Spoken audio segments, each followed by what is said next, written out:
is Michelle Krehl again with another video in my short series of videos answering questions from former mentees. I'm a mentor teacher for the state of California in the California Early Childhood Mentor Program, and I asked some of my mentees what questions they had that they wished they had known more about when they got in their classroom. But sometimes you don't know what you'd like to know more about until you actually are there. And in my other video that I recently have done, I talked about challenging behaviors. Today, I'm going to talk a little bit about time management. As teachers, you realize once you are in the classroom that you never have enough time. You don't have enough time to get done the things that you absolutely need to get done, much less the things that you need to get done, but maybe aren't the biggest priority at the moment, but you know they're going to come knocking soon and you're going to have to get them done eventually. And so I heard about this method from one of my former directors, and it's been something that stuck with me and I've actually used for many, many years. And I write them down. I'm writing them down large on this piece of paper, but I actually have them in my planner, and I do actually still use a hard copy planner besides the Google Docs that I have electronically, but I do love to write things down, and I'm a big proponent of using lists. And this is actually just a way of thinking about things as how you need to prioritize them. And it's called rocks, pebbles, and sand. The rocks are the things that, like, not only do they need to happen now, they needed to happen yesterday. There's no doubt about it when you get to work that day that the rocks must be attended to. Here, an example of rocks that I had was fixing the structure. There was a nail or a screw coming out of one of our outdoor play structures, and it was really something that was dangerous, and the children weren't going to be able to go out and use it unless it was fixed ASAP, either by me or me getting someone who knew how to do it to fix it right away. That could not wait. It was something that had to happen immediately. And then I wrote, call Jane's mom. Jane is just a name, an example. No real names will be used in these videos, but calling a child the day before had gotten hurt, and I wrote an incident report, and she was keeping her home for a part of the day, and I really wanted to follow up and see what was going on and how she was doing, and it was not something that I felt comfortable could wait from an email. She needed to be called as soon as possible. So those are examples of what I had as rocks. They had to happen. Then in my pebbles, I have a bulletin board that so far for the last maybe 2 months has been just examples, and I say just because I should not say just, of children's work that was kind of random. Pictures that they drew, things that they made at home, and it's not a theme. It's really just a bulletin board of things that kids did, sometimes as small as just writing their name on a sheet of paper for the first time, and I wanted to save it. And I've said repeatedly, this bulletin board is going to be redone before we go on the Thanksgiving break. So if I get the rocks done and I get everything else that I do during the normal part of the day, I hope to get at that bulletin board.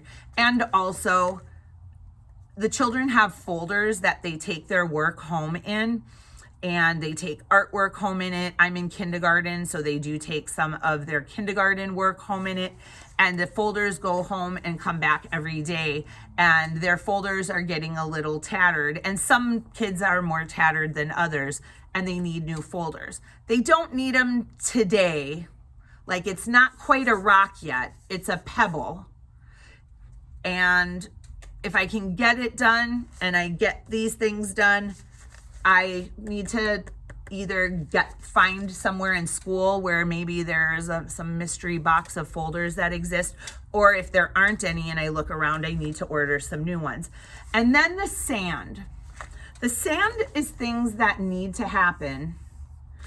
Imagine you have, this grate that's sitting like wires crossing over each other.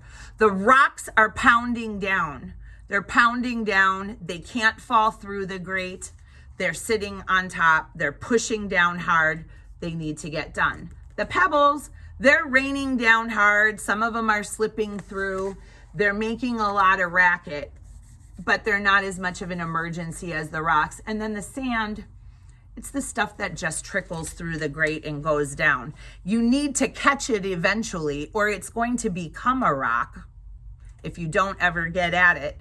And some sand that I had right now was, I need to find some new books about bones and skeletons. We just finished talking about the human body, and I realized that I have some books about bones and skeletons, but one of them was a little young for my age group, and the other one wasn't in that good of condition. And I thought, well, the next time this comes around, and not even the next time it comes around, because kids are interested in bones all the time, I need to get some more books about skeletons and bones. It probably isn't going to happen today, I'll be honest. But soon enough, I'm going to get to a part where we are talking about bones, and I'm going to realize you never got them. So I want to get at it eventually, but it probably doesn't have to happen today. Maybe not even this week, but soon. And then rearranging my file cabinet. I still have files in the file cabinet from my kids last year. And even though I'm not going to get rid of those files, they'll just go further back. I have new files and old files right now in the same drawer, and I want to move them.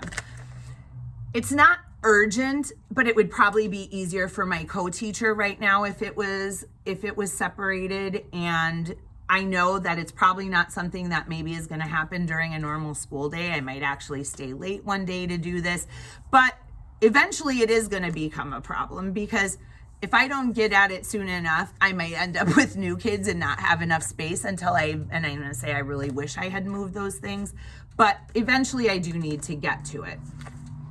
But that's an example of rocks, pebbles, and sand. The rocks, they're coming down hard. You got to get rid of them. The pebbles, they're going to turn into rocks fairly soon. Get at them if you get a chance. And the sand, let it fall through today if you must. But it is eventually going to get bigger and bigger until it becomes a massive priority and it's staring you in the face. So that's one way for me to set my day. Before I go to bed at night, often I think about what my rocks are going to be for the next day, and I write those things down. And I don't always have to write them down, because they maybe were my pebbles 2 days beforehand, but now they've become rocks. So thinking about it in a system like that makes me also not forget. It makes me understand the urgency of certain things. And also, I've found if I have a sub or I have to ask someone else to look at it, I can tell them I have some rocks that need to be attended to. And that way other people also know what needs to get done. Or should they have any free time, they can move on to the pebbles. They can go look for the folders. They can help with the new bulletin board. But it's just a really helpful little way to manage time. And I hope that maybe it could be something that you could use or could be helpful to you in the classroom or just in your daily life. So thanks a lot for watching, and I will talk to you soon.